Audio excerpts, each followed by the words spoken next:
questions are about documentary Ariel Phenomenon, an African extraterrestrial encounter witnessed by over 60 school children on September the 16th in 1994. It was released in 2022 and has been directed by Randall Nickerson. And the children in this documentary describe a big UFO landing close to their schoolyard in Rua, Zimbabwe. Over 60 children got close enough to have a good look at it and even witnessed some of the aliens get out of the ship. Some share to have had telepathic communication with the beings. I would like to ask some questions about this incident. All right. My first question, in the same area of Africa, several other UFO sightings were reported in the days prior to this incident. Were these all legit? According to skeptics, around the same time, the re-entry of the Zenit 2 rocket from the Cosmos 2090 satellite launch has caused quite a light show for many Africans to see. All right. Well, thank you for asking this question. Both were simultaneously occurring in the same, you could say, time period.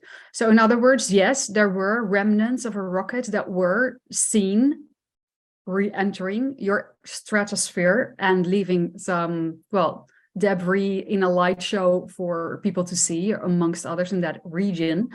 But simultaneously, there was, you could say, intensified communication between these extraterrestrial visitors, as you would understand them or label them in your terms, especially in those days, also taking place. So you could say that, and this is not an extraordinary or rare way of things to have been orchestrated in the bigger picture.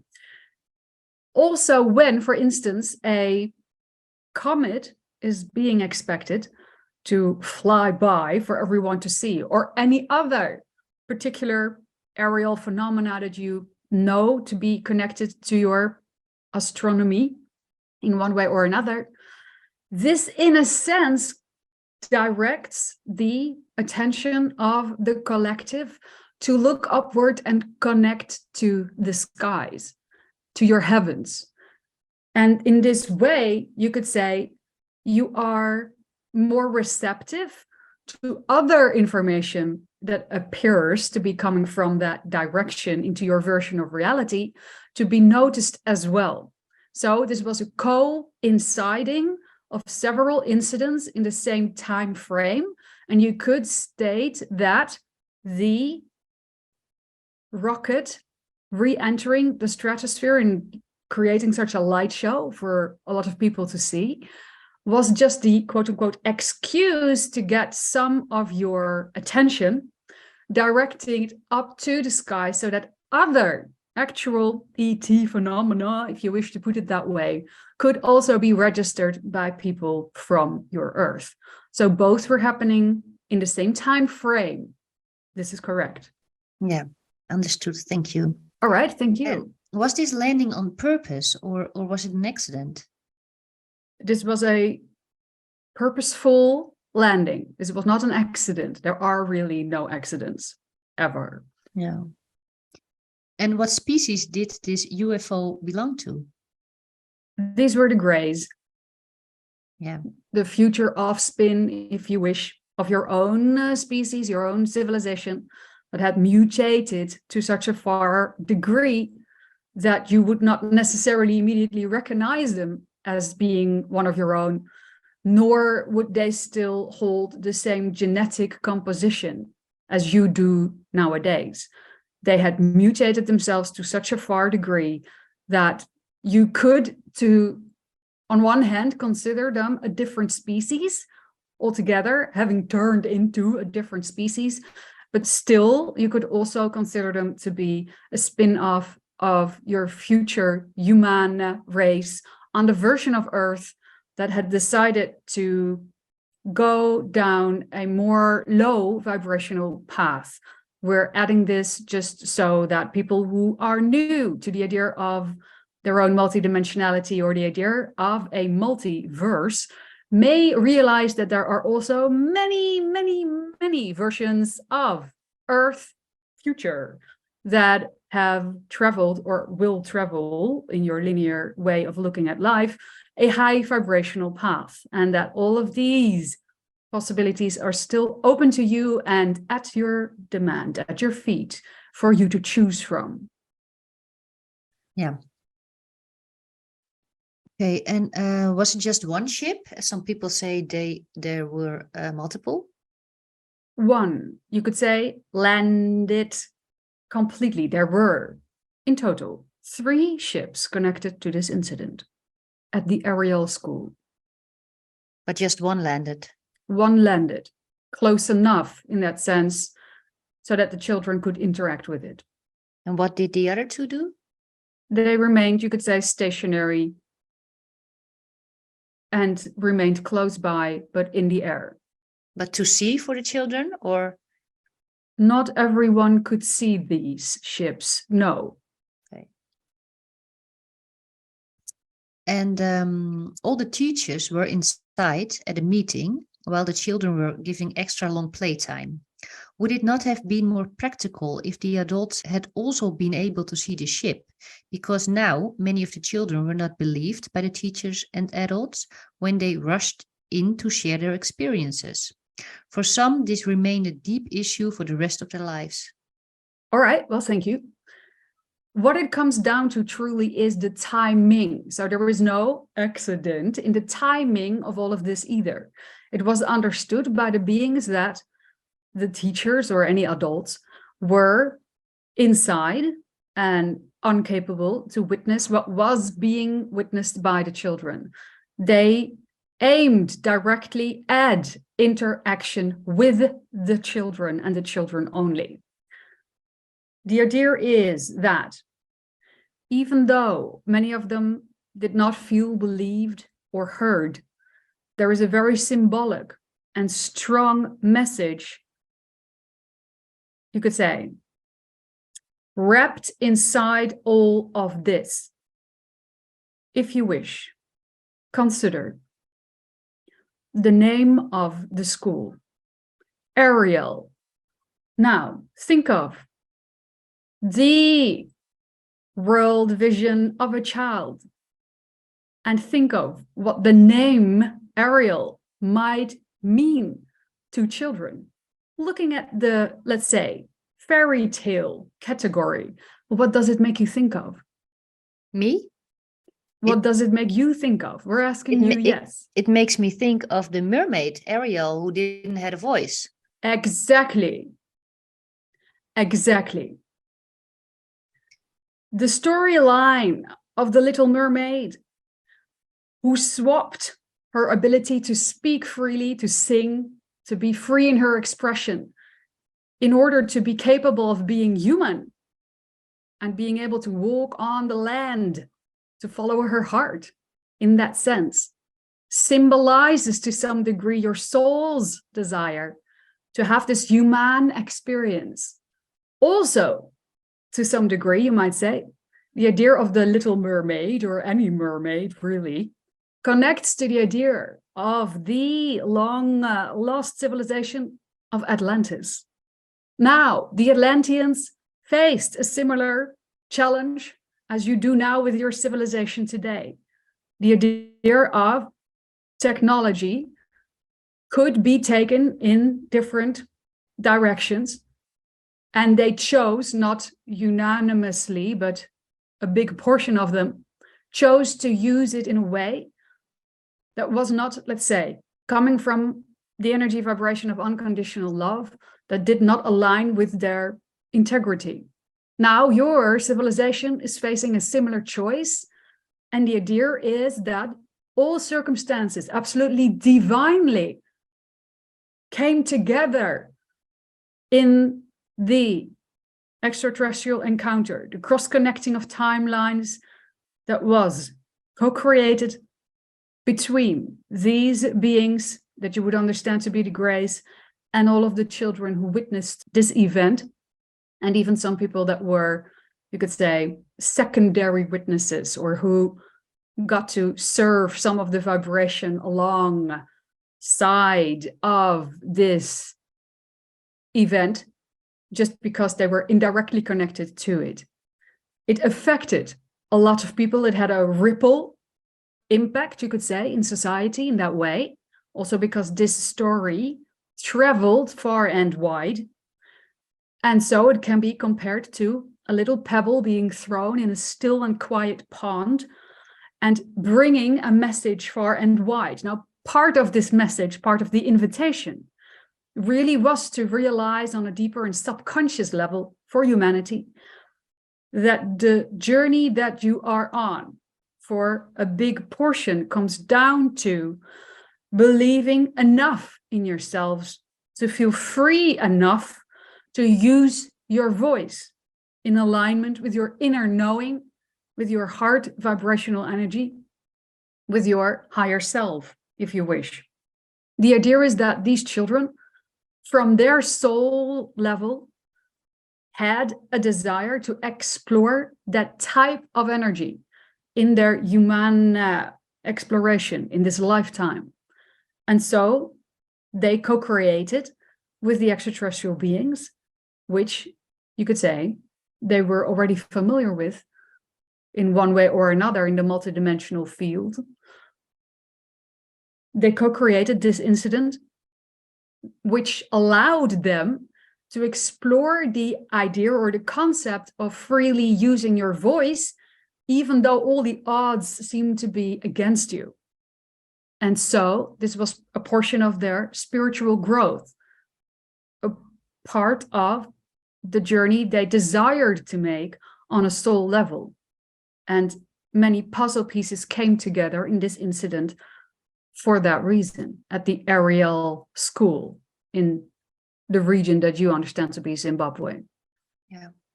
And you said it was a desire of some of the children. Yes. But not all of them? So did some of them see the UFOs or the aliens without it even being a desire of them to see them or to make this co-creation? Oh, when we're speaking of a desire, as we just did, we mean from the soul level. So we do not mean from the ego or the rational mind's point of view, because from that point of view, all of them, without exception, were completely surprised. All of them who actually saw this, and some were even frightened. And then there were children who couldn't see the ships, who didn't hear the sounds or didn't have the sensations that some of the other children had. And clearly, they energetically did not align with or line up with this particular soul theme that those other children had. So there was not even an accident in by the people who saw the UFOs. It was all the children who saw the UFOs and the aliens had this as a soul desire. Yes, it was a perfect, absolutely perfect orchestration in that sense. And it always is, even for those now today who see a UFO or find themselves witnessing something they cannot immediately explain, and that leaves them vibrationally on a deeper level, understanding that they've seen something that is of value to them, or that reflects a multidimensional aspect of them back to them, and sharing that with other people who then refuse to believe them or laugh at them or whatever. They too are exploring a similar soul journey. They too have that ingredient, you could say, in the mix. Yeah. And you already referred to this part a little bit, but some children got frightened by this experience. Yes. And what was the intention of the beings towards the children? The intention of these beings towards the children was to, well, in a sense, have them receive this opportunity to live out this soul desire that was within them. And since there is never just a one-way stream of exchange of information, they were also given an opportunity to express to the children information that might come in handy later down the road. So as they would grow into adults, the beings understood that they could offer, well, let's say, a little download of information regarding the evolution of your species in this time that would eventually be relevant for your species, since again, you are at the same threshold, you are at the same crossroads as those in the civilization of Atlantis were.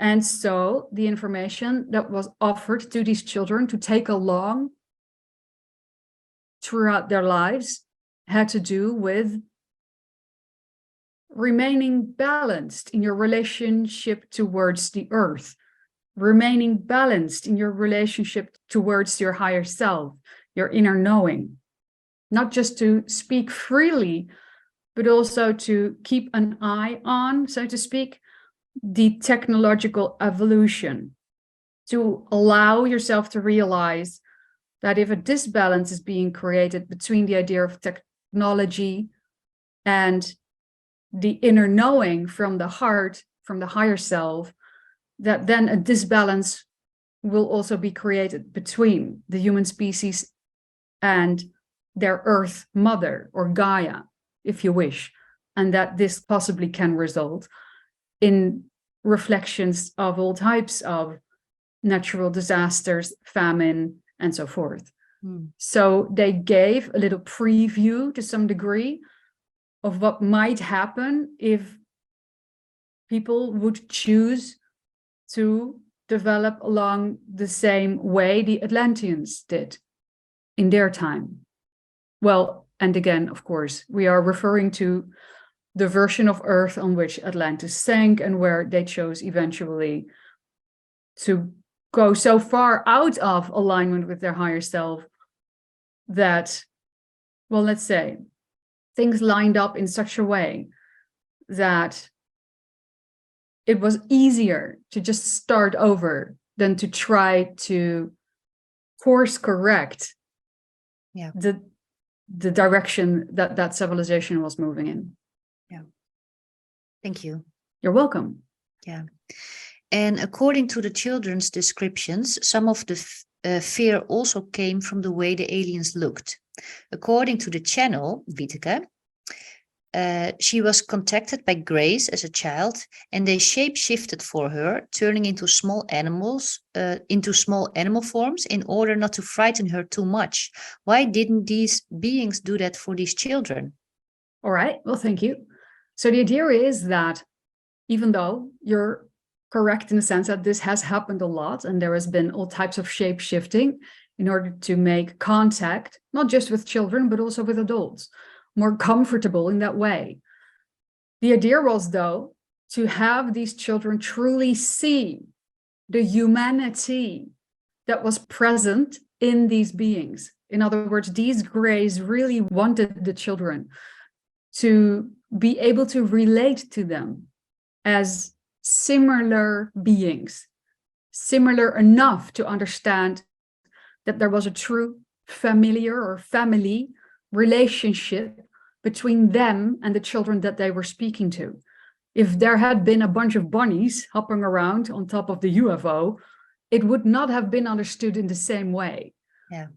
Another reason why some of the children felt a little frightened by the looks is because, not just for these kids, but also in other ET encounters that you may find references of when you look for them, the idea of focusing on extraterrestrials or multi-dimensional beings that come to you from a different vibrational wavelength sometimes may appear a little hard, in the sense that to the rational mind and to the physical eye, for humans in these type of encounters, it may seem as if the image is flickering, as if there is a static, as if there is a glitching in, you could say, visual frames.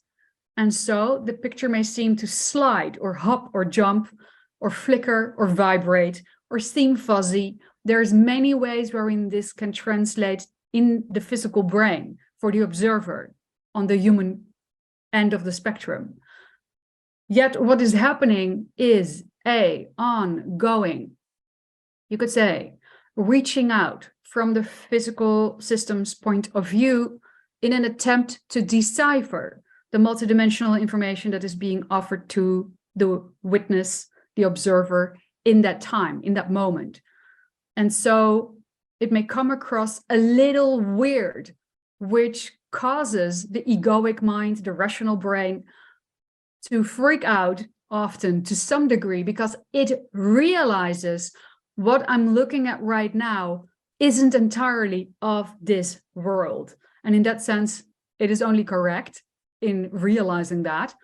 But this doesn't have to be frightening. It's just that you have all been raised to believe that that is something to be afraid of.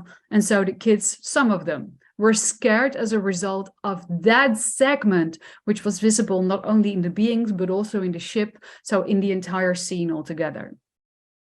Yeah. But what was the intention of the beings? What did they came here to do? The exchange of energy. They were following their heart, their own highest excitement, their own inner knowing, their understanding of what your species was stirring for, and to some degree still is.